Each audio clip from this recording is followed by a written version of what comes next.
মালয়েশিয়াতে একটি কনফারেন্স হয়েছিল। সেই মালয়েশিয়ার কনফারেন্সে যারা 1971 সালে বাংলাদেশের নিরীহ মানুষকে যারা নির্যাতন করেছে, যারা রাতের আধারে নির্বিচারে গণহত্যা চালিয়েছে, আমার বোনদেরকে যারা দর্শন করেছে, সেই সংগঠন ইসলামী জমিয়ত তালেবা পাকিস্তানের সভাপতি হাসান বিল্লাহ হাশিমের সাথে আমাদের দেশের একটি ছাত্র সংগঠন ছাত্র শিবিরের সভাপতি জনাব জাহিদুল ইসলাম কিন্তু গোপনে দেখা করে চলে আসছেন। আমরা দেখেছি ছাত্র শিবির এত প্রোপাগান্ডা করে, এত নোংরা রাজনীতি করে, কিন্তু আমরা বলতে চাই যে তালেবাই পাকিস্তান বাংলাদেশের শিক্ষার্থীদেরকে বিভ্রান্ত করতে কোন মিশনে নেমেছে সেটি ছাত্র শিবিরের স্পষ্ট করা উচিত বলে আমরা মনে করছি।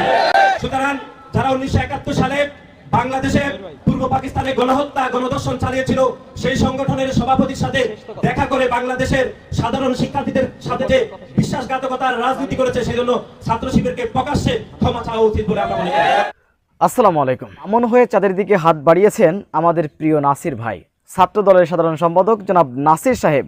তিনি বামন হয়ে চাঁদের দিকে হাত বাড়িয়েছেন। এই কথা এই জন্য বলছি যে বাংলাদেশ ইসলামী ছাত্র শিবিরের বিরুদ্ধে আবারও অভিযোগ তুলেছেন ইসলামী ছাত্র শিবির গুপ্তভাবে পাকিস্তানের জামাত ইসলামের ছাত্র সংগঠন জমিয়াতে তালাবা তাদের সাথে তারা সাক্ষাৎ করেছেন। এটি নাকি গুপ্তভাবে করেছেন মালয়েশিয়াতে গিয়ে, এমন অভিযোগ করেছেন নাসির উদ্দিন নাসির। সুপ্রিয় দর্শক, নাসির উদ্দিন নাসির তারা ফর্ম বিতরণ করছিলেন, মানে তাদের দলীয় ফর্ম বিতরণ করছিলেন। সেই ফর্ম বিতরণের পর তিনি বক্তব্য দিচ্ছিলেন। বক্তব্য দিয়েছেন 8 মিনিট 56 সেকেন্ড। সেখানে তিনি তার দলের কথা বলেছেন 3 মিনিট 52 সেকেন্ড এবং ইসলামী ছাত্র শিবিরের বিরুদ্ধে বলেছেন 4 মিনিট 4 সেকেন্ড। এই হচ্ছে নাসির উদ্দিন নাসিরের রাজনীতি। মানে অর্ধেকেরও বেশি সময় ধরে তিনি ইসলামী ছাত্র শিবিরের বিরুদ্ধে কথা বলেছেন।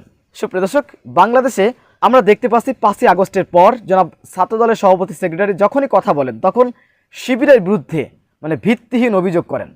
আমি কেন বললাম যে বামন হয়ে চাঁদের দিকে হাত বাড়িয়েছেন, এই কারণে বলেছি ইসলামী ছাত্র শিবির তারা শুধু বাংলাদেশের ছাত্র সংগঠনের সাথে যুক্ত নয়, গোটা পৃথিবীর ইসলামপন্থী ছাত্র সংগঠনের সাথে ইসলামী ছাত্র শিবিরের সম্পর্ক রয়েছে এবং বিশ্বের যে কোনো ইস্যুতে এই ছাত্র সংগঠন তারা ঐক্যবদ্ধভাবে সেইগুলোর সমাধান করার চেষ্টা করে। তিনি বলছেন ইসলামী ছাত্র শিবির নাকি গুপ্তভাবে মালয়েশিয়াতে গিয়ে পাকিস্তানের ছাত্র সংগঠন পাকিস্তানের তালেবার সাথে তিনি নাকি সাক্ষাৎ করেছেন গুপ্তভাবে।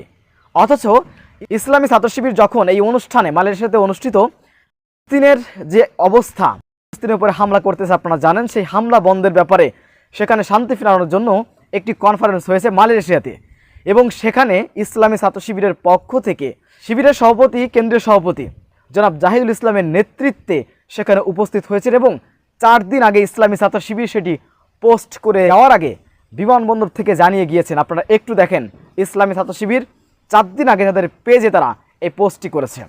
অথচ নাসির উদ্দিন নাসির সাহেব বলছেন যে শিবির নাকি তাদের ফেসবুকে কিছু পোস্ট করেননি, গুপ্তভাবে মালয়েশিয়াতে গিয়ে পাকিস্তানি তালেবা জমিয়াতে তালেবার সাথে সাক্ষাৎ করে এসেছেন।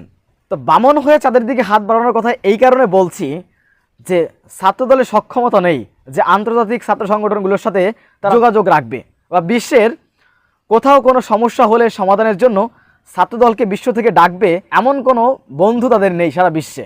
অতএব তারাই তো ইসলামী ছাত্র শিবিরের বিরুদ্ধে কথা বলবে, এটাই স্বাভাবিক। কতটা রাজনৈতিক দেউলিয়া হলে তারা ছাত্র শিবিরের বিরুদ্ধে লাগাতার লাগাম ছাড়া কথা বলতে পারে। সুপ্রিয় দর্শক, সারা বাংলাদেশে অপকর্ম, চাঁদাবাজি, অস্ত্রবাজি সহ বিভিন্ন অপকর্ম করে গ্রেফতার হচ্ছেন এই নাসির উদ্দিন নাসিরের কর্মীরা। আপনাদেরকে একটু দেখাবো, আপনারা একটু লক্ষ্য করেন ছাত্রদলের অবস্থা। যেই ছাত্রদলের এই অবস্থা, তারা ইসলামী ছাত্র শিবিরের বিরুদ্ধে কথা বলে, অথচ ইসলামী ছাত্র শিবিরের বিরুদ্ধে এখনও পর্যন্ত এ ধরনের অপকর্মের কোনো নিউজ বাংলাদেশে কোনো গণমাধ্যম করতে পারেনি। যত খুঁজাবেন তত বেরোবে, যত খুঁজাবেন তত বেরোবে। একটু লক্ষ্য করুন আপনারা। খুলনায় অস্ত্র ও ইয়াবাসহ আটক ছাত্রদল নেতা রাজু ও শামীমকে বহিষ্কার। ছাত্রদলের নেতা রাজু ও শামীম অস্ত্র এবং ইয়াবাসহ গ্রেপ্তার হয়েছে। আপনারা নিউজগুলো দেখেন, বাংলাদেশের জাতীয় গণমাধ্যমগুলোতে বিষয়টি এসেছে।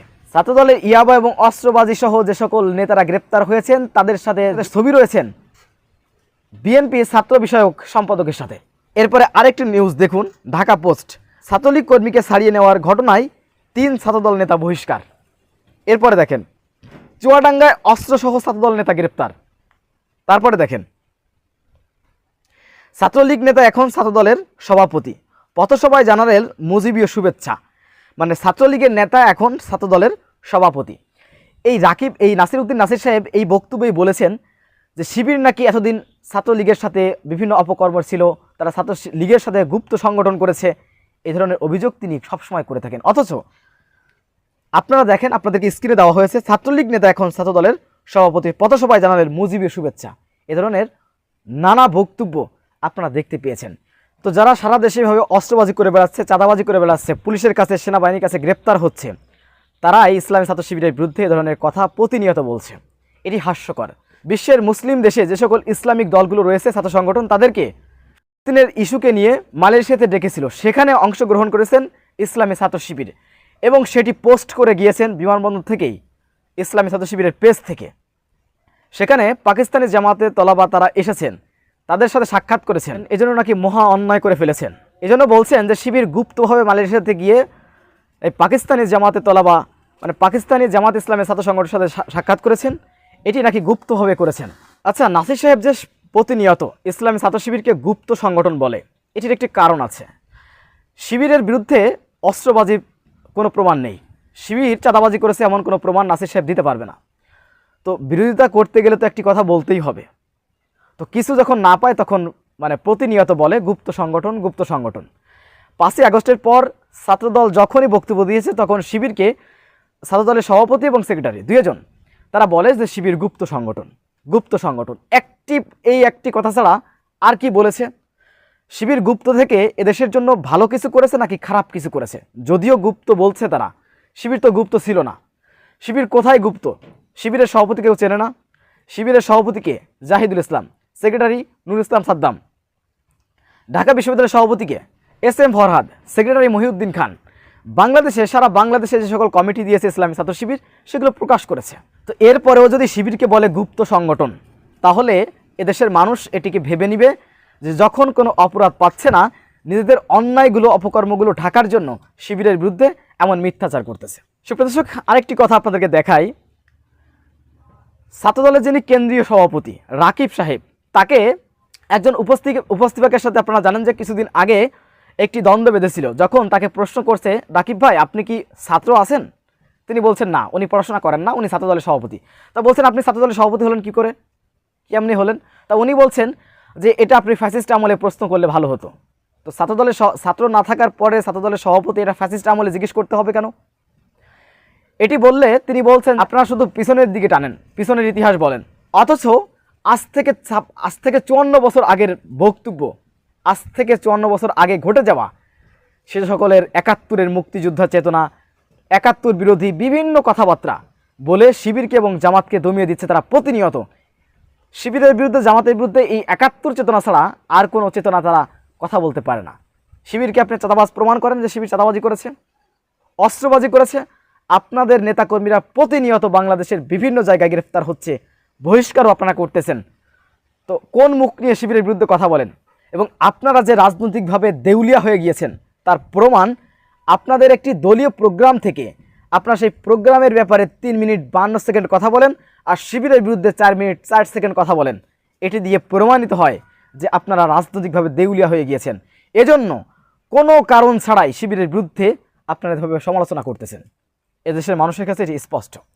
সুপ্রিয় দর্শক, নাসির উদ্দিন নাসির তিনি ইসলামী ছাত্র শিবিরের বিরুদ্ধে যে অভিযোগ তুলেছেন, আমি আপনাদেরকে দেখিয়েছি। ইসলামী ছাত্র শিবির তারা মালয়েশিয়াতে যাওয়ার আগেই তাদের ফেসবুক পেজে তারা পোস্ট করেছে, আপনারা দেখতে পারেন এখন যে ফেসবুকে পোস্ট করেছে, তাদের অফিসিয়াল ফেসবুক পেজে 4 দিন আগে পোস্ট করে গিয়েছেন মালয়েশিয়াতে তারা একটি প্রোগ্রামে যাচ্ছেন এবং সারা বিশ্বের ইসলামী ছাত্র সংগঠনগুলো তারা সেখানে উপস্থিত থাকবেন। তো সেখানে পাকিস্তানি জামাতে তালাবা তারা ছিলেন, সেখানে ছবি তুলেছেন। এটি অন্যায় হয়ে গিয়েছে, দেশের মানুষ বিচার করবে এবং নাসির উদ্দিন নাসিরের এই বক্তব্যের জবাব দেশের মানুষ, এদেশের ছাত্র সমাজ অবশ্যই দিবে।